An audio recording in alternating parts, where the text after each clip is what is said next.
नमस्कार विद्यार्थियों। तो मैं आपके सामने उपस्थित हुआ हूं फाउंडेशन सीरीज की एक नई वीडियो लेकर।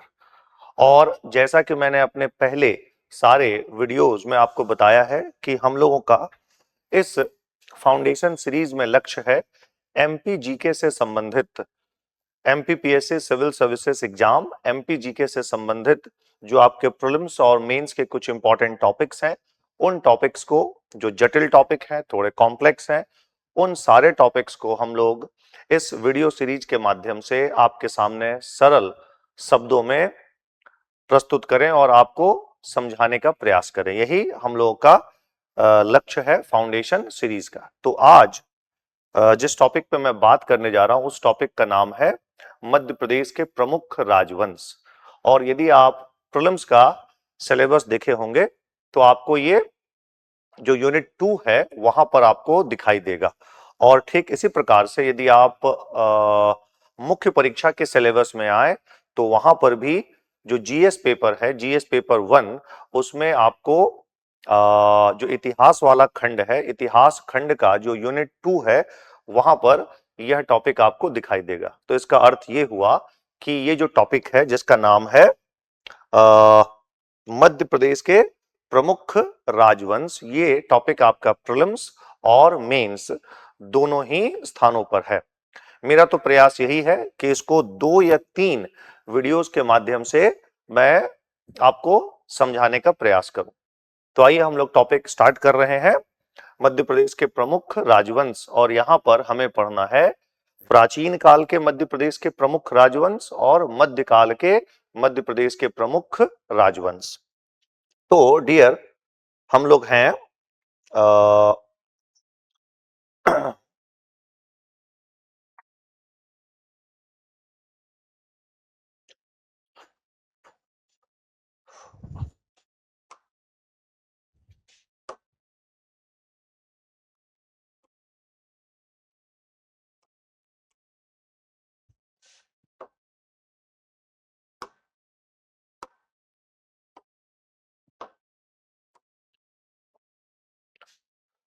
तो मध्य प्रदेश के प्रमुख राजवंश में सबसे पहले जो हम लोग स्टार्ट कर रहे हैं टॉपिक, वो है आपका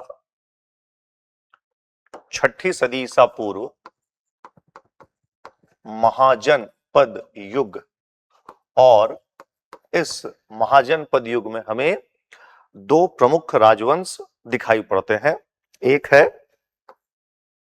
प्रद्योत राजवंश, प्रद्योत राजवंश, और जो दूसरा है वह है चेदी महाजनपद। इस प्रद्योत राजवंश को हम लोग पढ़ते हैं अवंती महाजनपद में। आप लोगों ने भारत के इतिहास में पढ़ा होगा कि 6ठी सदी ईसा पूर्व में बौद्ध और जैन ग्रंथों से, जैसे अंगुत्तर निकाय, महावस्तु और भगवती सूत्र, पहला जो 2 पुस्तक है वह है बौद्ध साहित्य, और जो अंतिम अर्थात भगवती सूत्र वह है जैन साहित्य। इससे हमें क्या जानकारी मिलती है? इससे हमें इस समय दक्कन, उत्तर भारत में 16 महाजनपदों अर्थात 16 बड़े राज्यों का विवरण या जानकारी प्राप्त होता है। इन 16 बड़े राज्यों जिन्हें महाजनपद की संज्ञा दी गई है, इसमें से 14 राजतंत्र थे और 2 गणतंत्र थे। इन 16 में से 2 महाजनपद जो कि राजतंत्र हैं, ये हमें कहां दिखाई पड़ते हैं? ये हमें दिखाई पड़ते हैं मध्य प्रदेश में दिखाई पड़ते हैं। इसमें से एक का नाम है अवंती महाजनपद और दूसरे का नाम है चेदी महाजनपद। अब यदि हम लोग अवस्थिति देखें कि कहां पर थे ये दोनों के दोनों राजवंश, तो अवंती महाजनपद, अवंती महाजनपद डियर हमें दिखाई पड़ रहा है कहां? हमें दिखाई पड़ने वाला है आपका इस, ये जो मालवा का क्षेत्र है, मालवा, वहां दिखाई पड़ रहा है क्या? अवंती महाजनपद।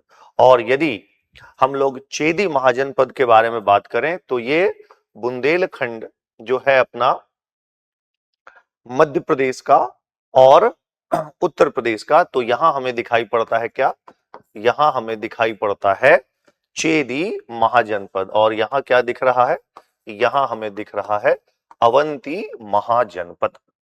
तो आइए सबसे पहले हम लोग टॉपिक स्टार्ट करते हैं अवंती महाजनपद। तो स्रोत क्या है, कहां से हमें अवंती महाजनपद के बारे में जानकारी मिल रही है? कहां से हमें अवंती महाजनपद के बारे में जानकारी मिल रही है? तो आपको मैंने बताया अवंती महाजनपद के बारे में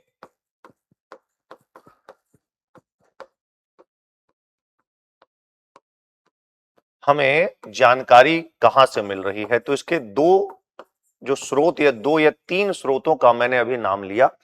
एक बौद्ध ग्रंथ अंगुतर निकाय, अंगुतर निकाय, बौद्ध ग्रंथ महावस्तु, बौद्ध ग्रंथ महावस्तु, और जैन धर्म ग्रंथ भगवती सूत्र।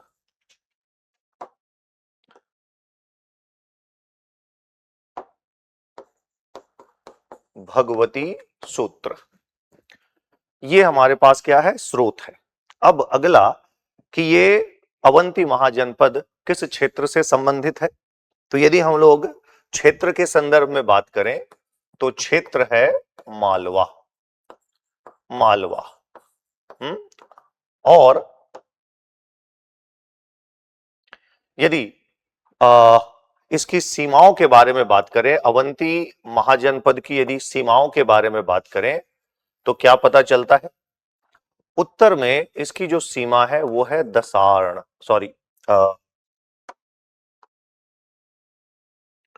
उत्तर में जो इसकी सीमा है वो है दसपुर अर्थात मंदसौर। इधर यदि हम लोग बात करें तो इधर यानी पूरब में इसकी सीमा क्या है, दसार्ण यानी विदिशा। दक्षिण की ओर यदि हम लोग बात करें तो इसकी सीमा है अनूप अर्थात निमाड़ क्षेत्र। और यदि पश्चिम में हम लोग बात करें तो लाट, लाट क्षेत्र जो कि गुजरात में पड़ता है। तो ये तो क्या हो गया, ये अवंती महाजनपद की सीमा कि कहां कहां तक इसका विस्तार था। यानी आप कह सकते हैं कि मूल रूप से दसार्ण के जगह पर आप यहां पर आकर भी लिख सकते हैं, आकर अर्थात पूर्वी मालवा। तो मूल रूप से आप कह सकते हैं कि अवंती महाजनपद पश्चिम मालवा क्षेत्र में अवस्थित था। अब इसकी दो राजधानियां हमें देखने को मिलती हैं, एक राजधानी उज्जैन या उज्जैनी, और इसकी जो दूसरी राजधानी वह है माहिष्मती या महिष्मती। ये दो राजधानियां थी किसकी, अवंती महाजनपद की। तो किस क्षेत्र में यह महाजनपद था ये आपको पता चल गया, राजधानी के बारे में आपको मालूम चल गया। अब आते हैं यहाँ के कुछ प्रमुख राजाओं का नाम हम लोग देखते हैं और राजवंश का नाम देखने का समझने का प्रयास करते हैं। तो यहाँ अवंती महाजनपद का जो एक प्रमुख राजवंश है वह क्या है, वह है प्रद्योत। कौन सा राजवंश, प्रद्योत राजवंश। इस राजवंश का संस्थापक प्रद्योत ही था। तो इस राजा के नाम पर इस राजवंश की स्थापना हुई। इस राजवंश के पहले यहां पर हमें किस राजवंश के बारे में जानकारी मिलती है, तो पौराणिक संदर्भों में हमें जानकारी मिलती है राजवंश की, जो कि यदु राजवंश की एक शाखा थी। पौराणिक संदर्भों में मैं बता रहा हूं आपको, लोक परंपरा और पौराणिक साहित्य के आधार पर यहां पर कौन सा राजवंश की जानकारी मिल रही है, तो इसका उत्तर है राजवंश जो कि यदु की एक शाखा है। और यदु कौन है? तो यदु वैदिक काल के पंचजन में से एक थे। आप लोगों ने पढ़ा होगा भारत के इतिहास में, वैदिक काल में 10 राजाओं का युद्ध, उसमें अनु, यदु, द्रह्यु, तुर्वस और पुरु। तो वही यदु किधर आ गए? मध्य प्रदेश की ओर आ गए। और उसी में से एक शाखा का विकास हो रहा है जिसे क्या कहा गया है शाखा। तो यहां पर पहले पौराणिक संदर्भों में कौन सा राजवंश है राजवंश। और इसके बाद इसी है में से एक और राजवंश की जानकारी मिल रही है। उस राजवंश को कहा गया है रिपुंजय, सॉरी कहा गया है वितिहोत्र राजवंश। वितिहोत्र राजवंश कहा गया है। किसके पहले? प्रद्योत राजवंश के पहले। और यह है राजवंश की ही एक शाखा थी, ऐसा पौराणिक संदर्भों में हमें जानकारी मिलता है। क्लियर? अब आइए, इस राजवंश के अंतिम जो राजा थे उनका नाम था रिपुंजय। रिपुंजय क्या है? रिपुंजय तो वितिहोत्र राजवंश के अंतिम शासक हैं। ये अंतिम शासक। और कहा गया है कि इनके एक मंत्री हैं जिनका नाम था पुलिक। मंत्री कौन है? पुलिक है। पुलिक मंत्री है। और पुलिक ने क्या किया? इनको मार दिया। तो रिपुंजय को मारा किसने? पुलिक ने। कहीं कहीं नाम पालक भी मिलता है। तो पुलिक ने मारा रिपुंजय को और अपने पुत्र प्रद्योत को राजा बना दिया 6ठी सदी ईसा पूर्व में। और इस राजवंश के संस्थापक हो गए प्रद्योत। यहां तक आपको कहानी समझ में आ गई होगी। और ये सब काफी इंपॉर्टेंट है। और मैंने आपको पहले भी कहा होगा कि हम लोग कुछ ऐसे तथ्य आपके सामने और कुछ ऐसी संकल्पनाएं आपके सामने रखने का प्रयास कर रहे हैं जो सामान्य पुस्तकों में, सामान्य नोट्स में आपको नहीं मिलेगा। लेकिन साथ ही साथ जो भी तथ्य और संकल्पना हम लोग आपके सामने रखने का प्रयास कर रहे हैं, समझाने का प्रयास कर रहे हैं, वो आपके प्रीलिम्स और मेंस दोनों ही परीक्षा के लिए काफी इंपॉर्टेंट है। तो प्रद्योत, अब शासक प्रद्योत हैं, लेकिन इनका जो वास्तविक नाम मिलता है पहला, वह क्या मिलता है? वास्तविक नाम मिलता है महासेन। महासेन इनका वास्तविक नाम मिलता है। ये चंडी के उपासक थे, देवी चंडी के उपासक थे, इसलिए इनका एक और नाम मिलता है चंड महासेन। हाँ, क्लियर? किसके उपासक? चंडी के उपासक, इसलिए नाम क्या मिला? चंड महासेन। समझ गए? प्रद्योत नाम कैसे आया? फिर से लोक परंपरा कहती है कि प्रद्योत का अर्थ है प्रकाश। और याद रखें कि प्रद्योत और गौतम बुद्ध दोनों का जो बर्थ डेट है, दोनों का जो जन्म दिवस है, वो एक है ना, अर्थात वैशाख पूर्णिमा। तो प्रद्योत का अर्थ है प्रकाश और कहा जाता है इनके जन्म के समय प्रकाश फैल गया, इसलिए इन्हें प्रद्योत के नाम से भी पुकारा गया। क्लियर? अब प्रद्योत ने वैसे तो कई विवाह किया, लेकिन इनका एक विवाह हुआ लिच्छवी राजवंश की राजकुमारी। लिच्छवी गणराज्य, राजवंश कहना शब्द सही नहीं है क्योंकि लिच्छवी एक गणराज्य था। और यह गणराज्य किस क्षेत्र में था? तो इसका आंसर है उत्तर बिहार में। तो लिच्छवी गणराज्य की के जो प्रमुख हैं चेटक, उनकी पुत्री का नाम है शिवा। और शिवा जो है ये इनकी पत्नी है। तो इनके कई विवाह हुए, लेकिन एक जो इनकी मुख्य पत्नी है शिवा, और वह कहां से संबंधित है? लिच्छवी गणराज्य से संबंधित है। और लिच्छवी गणराज्य के प्रमुख का नाम था चेटक और उनकी पुत्री है शिवा। अब याद रखना है कि ये जो प्रद्योत हैं यह किनके समकालीन है? तो समकालीन है महात्मा बुद्ध के, गौतम बुद्ध के समकालीन है। इनके एक साढ़ू भाई हैं जो कि मगध के शासक हैं और उनका नाम है बिंबिसार। बिंबिसार ये अजात शत्रु के भी समकालीन है। बिंबिसार के बाद उनके पुत्र मगध क्षेत्र में शासन करेंगे। उनका नाम है अजात शत्रु। अजात शत्रु। इसके अतिरिक्त इनके दामाद होने जा रहे हैं उदयन। कहां के राजा है? तो उदयन जो है ये वत्स महाजनपद के शासक हैं। वत्स महाजनपद के शासक हैं उदयन। क्लियर। और इनकी पुत्री प्रद्योत की पुत्री, उनका नाम है वासव दत्ता।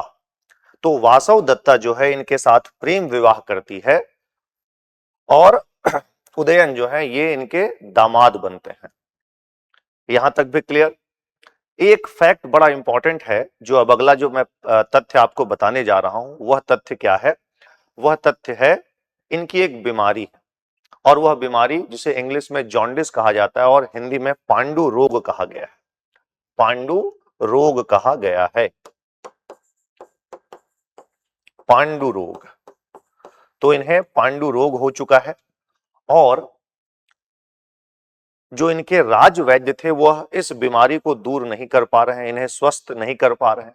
तो ऐसे में प्रद्योत ने अपने साढ़ू भाई बिंबिसार को पत्र लिखा और कहा कि मुझे पता है कि आपके जो राज वैद्य हैं इस समय भारत भूमि के सबसे बड़े आयुर्वेदाचार्य हैं और उनका नाम है जीवक। तो मैं आपसे प्रार्थना कर रहा हूं कि आप जीवक को मेरे दरबार में भेजें ताकि जिस रोग से मैं ग्रसित हूं वो उस रोग का इलाज करें।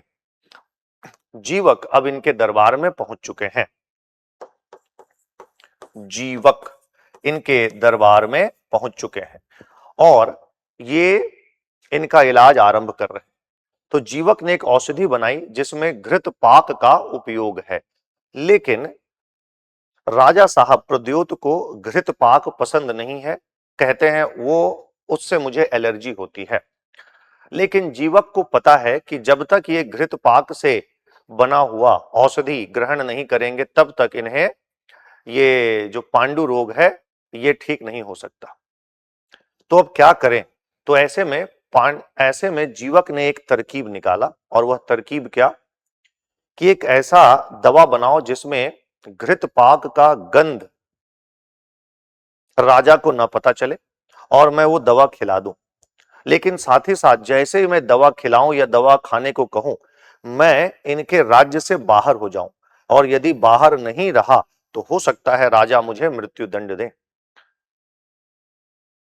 तो जीवक जो है जाकर मिलते हैं किनसे? प्रद्योत से और कहते हैं कि मुझे आप जो आपकी एक अश्व या एक हथनी दीजिए, या तो घोड़ा दे दीजिए या इनके पास एक हथनी है जो एक दिन में 50 से 60 कोस चल सकती है। तो प्रद्योत ने कहा कि आपको वो क्यों चाहिए? तो कहा कि मैं आपके लिए एक औषधि बनाना चाह रहा हूं और मुझे एक ऐसी सवारी चाहिए जो मुझे तीव्र गति से 30 कोस 40 कोस ले जा सके और फिर मैं वो औषधि वनों से लाऊं और आपको जो है औषधि खिला सकूं। तो उन्होंने वो हथनी जो है किसे दे दिया? दे दिया जीवक को। जीवक ने क्या किया? औषधि बनाई जिसमें घी मिला हुआ है और इन्हें वो औषधि दे दिया और उस हथनी पर ये सवार होकर इनके राज्य से बाहर हो गए। लंबी कहानी है, हम लोग उतनी लंबी कहानी नहीं जाएंगे। अंततः जो है राजा ने वो दवा खाया। हालांकि उन्हें पता तो चल गया कि जीवक ने कुछ गड़बड़ किया है, घृत पाक मिलाया है, लेकिन अंततः वो दवा खाने से राजा स्वस्थ हो जाते हैं और बाद में चलकर राजा ने जीवक को पुरस्कार भी देने का प्रयास किया था, लेकिन पुरस्कार लेने जीवक जो है इनके दरबार में नहीं आते। तो समरी यही है कि जीवक ने पांडु रोग का इलाज किया। तो ये थे कौन? ये थे राजा प्रद्योत। प्रद्योत के बाद राजा प्रद्योत के दो पुत्र हैं, गोपालक और पालक। तो अगले जो राजा बनते हैं अवंती महाजनपद के, वो कौन बनते हैं? वो बनते हैं पालक। लेकिन पालक जो है वो अयोग्य है, प्रजा इन्हें पसंद नहीं कर रही है। तो ऐसे में फिर विशाख यूप राजा बनते हैं। विशाख यूप राजा बनते हैं। विशाख यूप के बाद और भी कई सारे शासक आए और अंतिम जो शासक आए हैं वो है कौन? नंदीवर्धन। अंतिम शासक कौन आए? नंदीवर्धन। और नंदीवर्धन को 5वीं सदी ईसा पूर्व के अंत में या 4थी सदी ईसा पूर्व के आरंभ में पराजित कर देता है। कौन पराजित कर देता है? शिशुनाग। शिशुनाग ने पराजित कर दिया। शिशुनाग कौन है? तो शिशुनाग जो है ये मगध के शिशुनाग वंश के संस्थापक हैं। तो शिशुनाग ने प्रद्योत वंश के अंतिम शासक नंदीवर्धन को पराजित किया और अवंती क्षेत्र पर विजय प्राप्त कर लिया। और ये कहानी कब की है? ये कहानी है 5वीं सदी ईसा पूर्व का अंतिम समय है, या अंतिम दशक था, या फिर 4थी सदी ईसा पूर्व का आरंभ। तो इस प्रकार मगध का शासक शिशुनाग, जो कि शिशुनाग वंश का संस्थापक है, उसने प्रद्योत वंश का समापन किया और अवंती क्षेत्र पर विजय प्राप्त कर लिया। तो हम लोगों ने क्या समझा? हम लोगों ने समझा प्रद्योत राजवंश के बारे में। अब हम लोग अपनी कहानी आगे बढ़ा रहे हैं। तो जो भी मैंने बताया ये सब यहां पर लिखा हुआ है, ये सब लिखा हुआ है यहां पर। और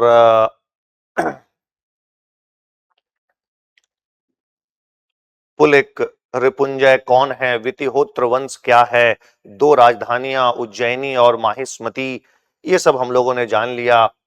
प्रद्योत का वास्तविक नाम क्या है? महासेन है या नहीं? चंडी के वो उपासक थे या नहीं? ये सब हम लोगों ने टॉपिक को समझ लिया है डियर।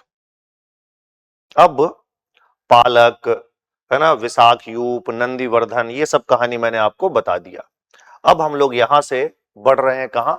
अब अगला जो महाजनपद है, जो कि हमारे मध्य प्रदेश और साथ ही साथ उत्तर प्रदेश दोनों ही क्षेत्र से संबंधित है, और उस महाजनपद का नाम है चेदी महाजनपद। चेदी महाजनपद। इसकी राजधानी क्या थी? तो क्षेत्र तो आपको पता चल गया डियर। चेदी महाजनपद का जो क्षेत्र है वह है क्या? बुंदेलखंड। बुंदेलखंड। और बुंदेलखंड मध्य प्रदेश का भी और उत्तर प्रदेश का भी। राजधानी क्या है? तो राजधानी जो है वह है सुक्तिमती। सुक्तिमती या फिर सोतित्वती। सोतित्वती। यह कहा गया है कि यह केन नदी के किनारे अवस्थित थी। ये सुक्तिमती या सोतित्वती है कहां? इसको लेकर आज भी इतिहासकार एक मत नहीं है। कुछ इतिहासकार कहते हैं कि यह रीवा क्षेत्र में था, कुछ इतिहासकार कहते हैं यह बांदा क्षेत्र में था। लेकिन हाँ, राजधानी इनकी सुक्तिमती या सोतित्वती राजधानी थी। और केन नदी का एक प्राचीन नाम सुक्तिमती भी मिलता है। और यह राजवंश किस क्षेत्र में अवस्थित था, या यह महाजनपद किस क्षेत्र में अवस्थित था? तो इसका उत्तर है बुंदेलखंड। क्लियर है यहां? चलिए, तो ये कहानी आपको एक पता तो चल गया। अब हम लोग आगे बढ़ते हैं। पौराणिक संदर्भों में हमें जानकारी मिलती है कि चेदी का राजा था शिशुपाल। पौराणिक संदर्भ में मैं आपको बता रहा हूं, और वह कृष्ण के हाथों मारे जाते हैं। इस क्षेत्र की राजकुमारी है करेणुमती, और उनका विवाह उनका जो विवाह है वो किनके साथ हो रहा है? तो उनका विवाह हो रहा है नकुल। पांडवों में आपको पता है नकुल, तो नकुल के साथ विवाह हुआ किनका? करेणुमती का। अब शिशुपाल के पुत्र हैं, उनका नाम है धृष्टकेतु। धृष्टकेतु पांडवों के पक्ष में महाभारत के युद्ध में हिस्सा लेते हैं। लेकिन ये जो मैंने कहानी बताई डियर, ये पौराणिक साहित्य के आधार पर बताया। अब एक बौद्ध साहित्य है चेतीय जातक। चेतीय जातक क्या है? एक बौद्ध साहित्य है, बौद्ध साहित्य है चेतीय जातक। इससे हमें जानकारी मिलती है कि यहाँ के जो शासक थे, है ना, वो चेदी शब्द या चेती शब्द का प्रयोग करते थे, इसलिए यह क्षेत्र क्या कहलाया? यह क्षेत्र कहलाया चेदी। क्लियर ना? वैसे बुंदेलखंड का एक प्राचीन नाम जुझैती या जुझौती भी मिलता है, और एक और नाम क्या मिल रहा है? चेदी क्षेत्र। तो ये दो आपको क्षेत्र का नाम पता चला, और कैसे ये नाम पड़ा चेदी, ये तो मैंने आपको बताया। जुझैती या जुझौती ये नाम कैसे पड़ा? तो यहां पर यजुर्वेद के यज्ञ कर्मकांड से संबंधित ब्राह्मण रहने आए, जिन्हें क्या कहा गया है? जुझौतिया या जुझैतिया ब्राह्मण कहा गया है, और इस कारण से इस क्षेत्र का नाम जुझैती या जुझौती भी पड़ा। अब इसी चेतीय जातक क्या है? एक बौद्ध ग्रंथ है। इसमें हमें यहाँ के कुछ राजाओं का विवरण मिलता है। इसमें जो पहले राजा हैं उनका नाम है महासम्मत, और जो अंतिम राजा है उनका नाम है उपचर। तो पहले शासक क्या है? पहले शासक है महासम्मत। किस ग्रंथ के आधार पर? तो इसका उत्तर है चेतीय जातक के आधार पर। और अंतिम शासक का नाम मिलता है क्या? उपचर। उपचर। माना गया है कि इस चेदी राजवंश की एक शाखा कलिंग पहुंचती है, और वहां पर भी जाकर चेदी या महामेघवाहन वंश की स्थापना होती है, और उस चेदी या महामेघवाहन वंश का सर्वाधिक शक्तिशाली प्रतापी शासक था खारवेल। और इसके बारे में आप लोग भारत के इतिहास में पढ़े होंगे। खारवेल का हाथी गुम्फा अभिलेख कहां का राजा था? राजा था वह कलिंग का। और उसका संबंध किस राजवंश से है? चेदी। और चेदी राजवंश सबसे पहले या महाजनपद पहले किधर आया? बुंदेलखंड क्षेत्र में। तो हमने क्या बात किया डियर? हमने यहां पर आपको समझाया महाजनपद युग के दो प्रमुख राजवंश या दो प्रमुख महाजनपद जिनका संबंध मध्य प्रदेश से है। अब हम लोग यहां से आगे बढ़ रहे हैं, अपनी जर्नी को आगे लेकर जा रहे हैं, और आगे हम लोग अब पहुंच चुके हैं कहां? हम लोग पहुंच चुके हैं मौर्योत्तर काल में। मध्य प्रदेश का प्रमुख राजवंश से टॉपिक चल रहा है, और इसमें जो भारतीय इतिहास से संबंधित राजवंश हैं, जिनको आप भारत के इतिहास में पढ़ते हैं, मैं उसको टच नहीं करने जा रहा हूं। हम लोग वैसे राजवंश के बारे में बात कर रहे हैं जो केवल और केवल हम लोग मध्य प्रदेश में पढ़ते हैं, यानी मध्य प्रदेश के स्थानीय राजवंश हैं। तो हम लोग पहुंच चुके हैं अब मौर्योत्तर काल में, है ना? मौर्योत्तर काल में पहुंच चुके हैं, और मौर्योत्तर काल में हमें कौन कौन सा मध्य प्रदेश से संबंधित स्थानीय राजवंश दिखाई पड़ता है या उनका अस्तित्व था? तो देखिए, हम लोग हैं विदिशा में, इसके बाद फिर ग्वालियर के पवाया में, है ना, पवाया, या उस समय का पद्मावती, और मुरैना के आज के कुतवार में। तो एक तो विदिशा, दूसरा आपको बताया पवाया और कुतवार। तो यहां पर कौन सा राजवंश अस्तित्व में आया? तो यहां जो राजवंश अस्तित्व में आया उसको कहा गया है नाग राजवंश। इन नाग राजाओं ने सबसे पहले विदिशा में शासन आरंभ किया, उसके बाद ये शक्तिशाली हुए और कहां बढ़े? और बढ़ते हैं कहां?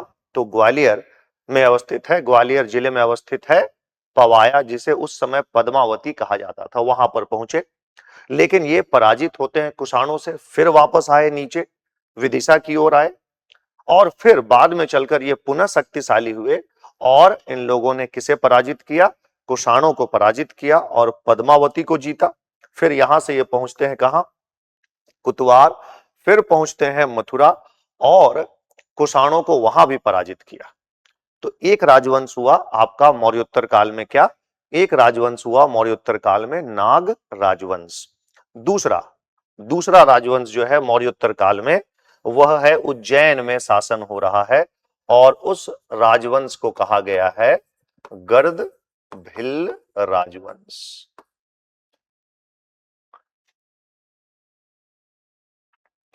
क्लियर? गर्द भिल्ल राजवंश।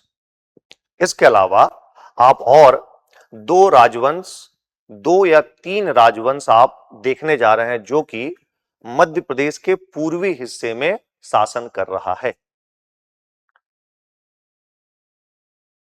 मध्य प्रदेश के पूर्वी हिस्से में स्थानीय राजवंश का शासन है और वो राजवंश है, आपको मैं इमेज के थ्रू दिखा देता हूं, और वह जो राजवंश है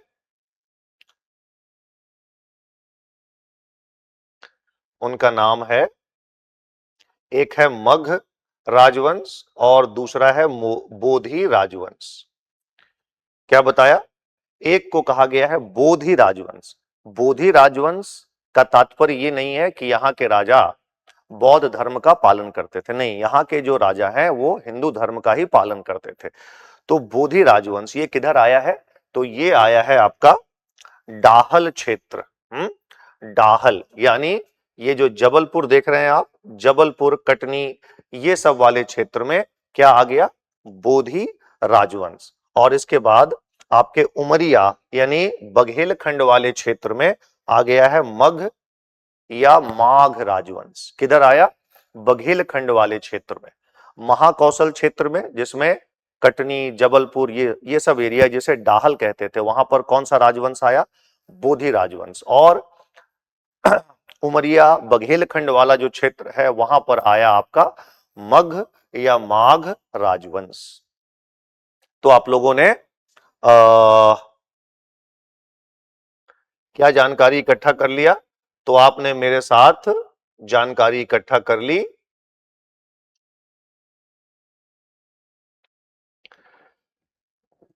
इकट्ठा कर लिया आपने मेरे साथ जानकारी, क्या कि मौर्योत्तर काल में कौन कौन सा यहां पर प्रमुख राजवंश था।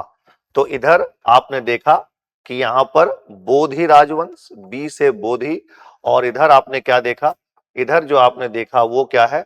वो है मगध या माघ राजवंश। तो ये 4 यहाँ के स्थानीय राजवंश हैं, है ना। तो इसी में आइए हम लोग इस वीडियो में नाग राजवंश को समझने का प्रयास करते हैं।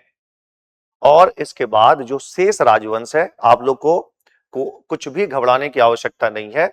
मैं ये पूरा का पूरा जो प्रमुख राजवंश का जो टॉपिक है उसको मैं इस वीडियो सीरीज के माध्यम से स्पष्ट करूंगा।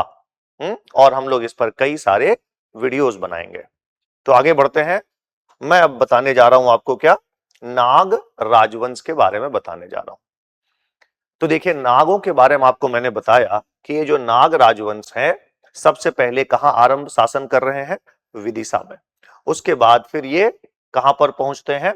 पहुंचते हैं आपके पद्मावती यानी ग्वालियर के पवाया में, फिर पहुंचते हैं मुरैना में, और उसके बाद फिर ये उत्तर प्रदेश में भी जाते हैं। और किसे पराजित करेंगे ये बाद में चलकर? तो शुरुआत में तो पराजित होंगे कुषाणों से, लेकिन बाद में चलकर ये कुषाणों को पराजित करेंगे। तो उत्तर भारत में यदि कुषाण शक्ति को कमजोर करने का पहला यदि सशक्त प्रयास किसी के द्वारा हुआ है तो वह कौन सा राजवंश था? वह था नाग राजवंश। अब इन नाग राजाओं के बारे में हमें जानकारी कहां से मिलती है? तो इन नाग राजाओं के बारे में हमें जानकारी साहित्य से मिलती है और हमें जानकारी पुरातत्व से मिलता है। साहित्य में पुराण साहित्य है और भवभूति की रचना मालती माधव है। पुराण में कौन कौन सा साहित्य आ रहा है आपके सामने? तो देखिए, यहां पर आपको लिखा होगा वायु पुराण, विष्णु पुराण और ब्रह्मांड पुराण। ध्यान रखेंगे, इन पुराणों से हमें पद्मावती के 9 राजाओं के बारे में जानकारी मिलती है। पद्मावती के, और कहां है पद्मावती? ग्वालियर के पवाया में। कौन से 2 नदियों के संगम पर है? तो ये देखिए, मैंने यहां पर वो इमेज भी आपको दिखाया है। इमेज दिखाने का प्रयास यही है कि ताकि आपको जो तथ्य है वो जल्दी याद हो जाए। इधर से आ रही है पार्वती नदी और इधर से आ रही है सिंधु नदी। यहां से सिंध या सिंधु नदी, सिंध या सिंधु, ये पाकिस्तान वाली सिंधु नहीं है, सिंध नदी, और ये पारा या पार्वती नदी, और इसी के संगम पर है क्या? पवाया, जिसको उस समय पद्मावती कहा गया है। ठीक ना। आगे चलकर इस सिंध नदी में एक और नदी आकर मिलती है, मधुमती या महुआर नदी, और इनके संगम पर यहां पर आपको देखने को मिलेगा क्या, आपको मिलने वाला है स्वर्ण बिंदु शिवलिंग। और ये शिवलिंग की स्थापना कौन करते हैं, तो नाग राजाओं ने किया। तो वापस आइए, आपको साहित्यिक साक्ष्य का नाम पता चल गया, विष्णु पुराण, वायु पुराण, ब्रह्मांड पुराण और भवभूति की रचना मालती माधव। भवभूति जो है ये रचना 8वीं सदी में लिख रहे हैं, कन्नौज के शासक यशोवर्मन के दरबार में लिख रहे हैं। और उनकी इस रचना से हमें पद्मावती के जो नाग वंश की शाखा है, जिसे भारशिव या नवनाग भी कहा है, उसके बारे में जानकारी मिलती है। अगला पॉइंट ये याद रखना है कि पुराण से हमें पद्मावती के 9 राजाओं का नाम मिलता है, लेकिन यदि उनके सिक्कों के आधार पर बात करें तो 9 से अधिक राजाओं के सिक्के मिले हैं। कहां से, पद्मावती से। तो ये तो कुछ साहित्यिक साक्ष्य मैंने बताया। अब है आपका पुरातात्विक साक्ष्य। पुरातात्विक साक्ष्य में महत्वपूर्ण है पद्मावती से प्राप्त नाग राजाओं के सिक्के, है ना। यहां पर 9 से अधिक राजाओं के सिक्के मिले हैं, ध्यान देना है। ये जो सिक्के हैं मुख्यतः तांबे का है और इसमें तिथि नहीं है, और जो उपाधि मिलती है नाग राजाओं की वो है अधिराज, है ना, अधिराज श्री, ये उपाधि मिलती है इनके सिक्कों पर। चलिए, उसके बाद पद्मावती से हमें बौद्ध, शैव और वैष्णव पंथ से संबंधित, धर्म से संबंधित संरचनाएं मिली है। पद्मावती से हमें मूर्तियां भी मिली हैं, पाषाण भी मूर्ति मिली है और मृण मूर्ति मिली है। तो एक प्रसिद्ध मूर्ति जो पद्मावती से मिला है वह मिला है मणिभद्र यक्ष की मूर्ति। इसके अलावा पद्मावती से, ये देखिए, पद्मावती से ये ईंटों की संरचना भी मिली है। इसके अतिरिक्त इसी पद्मावती से ये पाम कैपिटल, खजूर वृक्ष का जो ऊपरी हिस्सा है, लेकिन यह स्तंभ के रूप में है, स्तंभ शीर्ष खजूर वृक्ष के जैसा, ये मिला है। पद्मावती से जैन संरचनाएं भी आपको, सॉरी, बौद्ध संरचनाएं भी आपको देखने को मिल रही हैं पद्मावती से। Clear dear. इसके अलावा वैसे तो अभिलेख कई सारे हैं, लेकिन हमारे एग्जाम के लिए 2 महत्वपूर्ण अभिलेख हैं जिसे आपको याद रखना है। एक है समुद्रगुप्त का प्रयाग प्रशस्ति, समुद्रगुप्त का प्रयाग प्रशस्ति, और दूसरा जो है यह है वाकाटक राजवंश से संबंधित एक शासक है, नाम है प्रवरसेन द्वितीय, उनका बालाघाट से तिरोडी अभिलेख मिला है। तो हम लोगों ने बात कर लिया क्या, हम लोगों ने बात कर लिया प्रमुख स्रोत के बारे में। अब ये जो नाग वंश है विदिशा के और फिर पद्मावती और कुतवार के, तो जो शुरुआती नाग शासक हैं कहां शासन कर रहे हैं, तो कर रहे हैं विदिशा में। और इसके जो आरंभिक शासक हैं जो कि सुंग राजवंश के समकालीन है, सुंग राजवंश के समकालीन है, इसमें पहले राजा है शेष, शेष याद रखना है। इसके बाद आए भोगिन, रामचंद्र और भी कई सारे शासक आए जिनका नाम आपको याद नहीं रखना है। शेष आरंभिक नाग शासक हैं, ध्यान देना है। 110 से 90 ईसा पूर्व के मध्य विदिशा में शासन कर रहे हैं। और फिर इसी वंश से एक राजा है, नाम है भूत नंदी, ये अपनी राजधानी कहां लेकर जा रहे हैं, पद्मावती, ग्वालियर, जिसे आज का पवाया कहते हैं। क्लियर ना। लेकिन हुआ क्या, पहली सदी ईसवी के उत्तरार्ध में हमें यहां से कुषाण राजा कनिष्क का एक अभिलेख मिला है, और उस अभिलेख से पता चल रहा है कि उसका एक वॉइसरॉय है, उसका एक गवर्नर है, उसका एक अधिकारी है विंस फनी, विंस फनी या विमस फनी। वो इस क्षेत्र में, पद्मावती क्षेत्र में शासन कर रहा है। इसका तात्पर्य यही हुआ कि कुषाणों ने नाग राजाओं को हराया और नाग राजा दक्षिण की ओर आने को विवश हो गए और वो घने जंगलों में रहने लगे।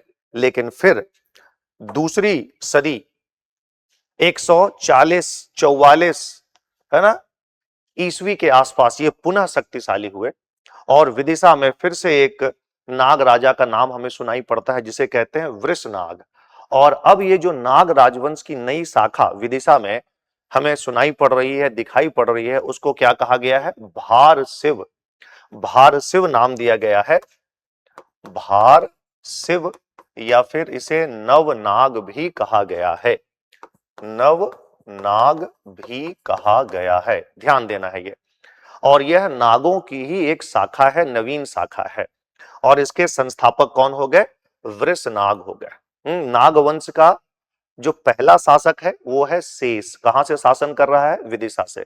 और अब एक नवीन शाखा आ गई जिसे कहा गया है भारशिव। उसने भी अपना शासन कार्य आरंभ किया है, कहां से? विदिशा से। और नाम है राजा का वृषनाग। अब अगले जो राजा है उनका नाम है भीमनाग। ये पहुंचते हैं कहां? पद्मावती। और कहा जाता है कि इन्होंने कुषाणों को पराजित किया होगा, ऐसा कहा गया है। और इनकी राजधानी हो गई क्या? पद्मावती। इसके बाद यहां से कई राजाओं के सिक्के मिले हैं। इसमें से हमें दो राजा का नाम कंपलसरी याद रखना है, भवनाग और गणपति नाग। भवनाग जो है, इन्होंने अपनी पुत्री का विवाह वाकाटक राजवंश प्रवरसेन के पुत्र गौतमी पुत्र या गौतमी सेन, तो प्रवर सेन प्रथम के पुत्र हैं गौतमी पुत्र, उनके साथ इन्होंने अपनी पुत्री का विवाह किया। कौन? आंसर है भवनाग। क्लियर? नागों के बारे में या भारशिव वंश के बारे में कहा जाता है कि इन्होंने कुषाणों को पराजित किया और वाराणसी में इन्होंने 10 अश्वमेध यज्ञ किया। और जिस स्थान पर 10 अश्वमेध यज्ञ किया उसको कहा गया दशाश्वमेध घाट। कहां? वाराणसी में, ऐसा माना गया है। तो खैर, अब नागवंशी शासक और वाकाटक वंशी शासक एक दूसरे के संबंधी हो चुके हैं, तो ये भवनाग आपको याद रखना है। और फिर ये भारशिव वंश के अंतिम शासक माने जाते हैं। और इनका क्या नाम है? इनका नाम है गणपति नाग। समुद्रगुप्त के प्रयाग प्रशस्ति से जानकारी मिलती है कि समुद्रगुप्त ने पद्मावती के नागवंशी शासक या भारशिव वंशी नागवंशी शासक गणपति नाग को पराजित किया। तो डियर, आशा करते हैं कि आपको नागवंश भी समझ में आ गया और इसके पहले मैंने दो और राजवंश डिस्कस किया। तो आज का जो ये वीडियो क्लास मैं यहीं तक रखता हूं और हम लोग नेक्स्ट क्लास में जो भी बचे हुए टॉपिक्स हैं उसको समाप्त करने का प्रयास करेंगे। So thank you. अब एग्जाम की तैयारी को और बेहतर करने के लिए हमारे चैनल को लाइक, शेयर और सब्सक्राइब करना ना भूलें।